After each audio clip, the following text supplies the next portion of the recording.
آپ یہ سمجھتے ہیں کہ آپ ٹوٹے ہوئے ہیں، آپ ٹوٹے نہیں ہوئے، ایک لفظ کی اور ایک کلمے کی کمی ہے، there is a missing word، اور وہ لفظ کیا ہے؟ استغفر اللہ۔ آپ نے بڑی محنت کر لی ہے، آپ کا دل تھکا ہوا ہے، آپ بہت زیادہ سمارٹ ڈیسیژن میکر بھی ہیں، آپ آگے سے آگے بڑھنا چاہ رہے ہیں، لیکن مصیبتیں آتی جا رہی ہیں، زندگی رک گئی ہے، ترقی نہیں ہو رہی، تھکاوٹ بہت زیادہ ہو گئی ہے۔ And now you whisper، اور آپ سرگوشی کرتے ہیں کہ مسنگ کیا ہے، کیا چیز نہیں مل رہی؟ آواز آتی ہے استغفار، استغفر اللہ۔ حضرت نوح علیہ السلام نے اپنی قوم کو نصیحت کی ہے، لوگوں اللہ سے توبہ کرو، اللہ سے استغفار کرو اور اللہ سے معافی مانگو، کیونکہ اللہ معاف کرنے والا ہے۔ وہ تمہیں مال کے ذریعے، بیٹوں کے ذریعے مدد کرے گا، وہ تمہیں باغات دے گا اور تمہیں نہریں دے گا۔ غور کیجیے ذرا، مال کی اور نعمت کی گارنٹی دی جا رہی ہے، لیکن سخت محنت کا نہیں کہا جا رہا، حالانکہ یہ چیزیں محنت سے آتی ہیں، وہ اپنی جگہ پر مسلم حقیقت ہے، لیکن یہاں پہ اللہ کے نبی کہہ رہے ہیں کہ استغفار کرو۔ کیوں؟ جب دل صاف ہوتا ہے نا، برکت کی راہیں ہموار ہو جاتی ہیں۔ دیکھو جنت فرشتوں کے لیے تو نہیں بنی، جنت تو میرے آپ کے لیے بنی ہے، فرشتے گناہ کرتے ہی نہیں، اور ہم کتنے گناہ کرتے ہیں، تو جنت کس کے لیے؟ جو گناہ کرتا ہے، توبہ کرتا ہے اور استغفار کرتا ہے اور مڑ کے کہتا ہے مالک تیرا ہوں۔ کیونکہ جو نیک ہوتے ہیں نا، ان کے پاس تو نیکیوں کے بڑے پہاڑ ہوتے ہیں، وہ تو ہو سکتا ہے اپنی نیکیوں کے پہاڑ کے بل بوتے پہ کوئی دعویٰ کر بیٹھے، وہ تو گناہ گار ہوتا ہے، اس کے پاس کیا ہوتا ہے؟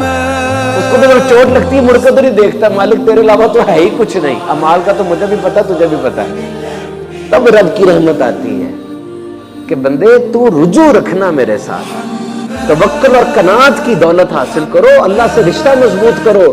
مان لو، اس بات کو سمجھ لو کہ اللہ سے رشتہ مضبوط کرنا بہت ضروری چیز ہے، اٹس ویری امپورٹنٹ۔ نبی پاک صلی اللہ تعالی علیہ وسلم دن میں 100 بار استغفار کیا کرتے تھے۔ مجھے بتاؤ، سید المعصومین ہے، معصوموں کے سردار ہیں، اور دن میں 100 بار استغفار ہے، کیونکہ استغفار صرف گناہ کی توبہ نہیں ہے، یہ درجات کو بھی بلند کرتی ہے، اللہ سے تعلق مضبوط کرتی ہے، اللہ یاد رہتا ہے۔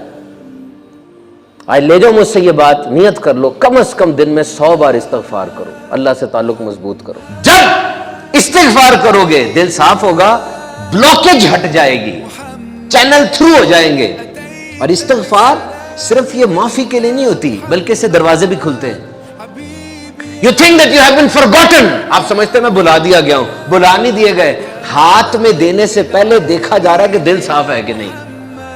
ہاتھ میں تب آئے گا جب تمہارا دل صاف ہوگا۔ This is very important، this is very important۔ So if you think that your life is dry، اگر آپ سمجھتے ہیں کہ زندگی خشک ہو گئی ہے، تو جملہ میرا لے جاؤ، stop chasing، یہ بھاگنا چھوڑو، پیچھا کرنا چھوڑ دو، stop chasing، pause and return، رک جاؤ اور رجوع کرو، رک جاؤ اور رجوع کرو۔